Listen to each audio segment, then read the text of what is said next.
საარჩევნო პერიოდის გამოცხადებასთან ერთად CESCO 24 საათიან სამუშაო რეჟიმზე გადავიდა. ეტაპობრივად განხორციელდა საარჩევნო ელექტრონული აპარატურის მომზადება გამართვა არჩევნებისთვის.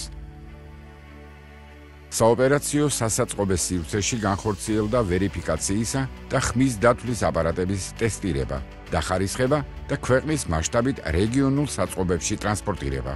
არჩევნებამდე ერთი დღით ადრე ელექტრონული აპარატები რეგიონული საწყობებიდან საარჩევნო უბნებზე მიიტანეს და გამართეს. პროცესს მონიტორინგს უწევდნენ კომპანია Smartmatic-ის წარმომადგენლები. კანონმდებლობის შესაბამისად შერჩეულ სტამბებში განხორციელდა ბიულეტენების ბეჭდა. ადგილზე ხდებოდა ბიულეტენების შემოწმება.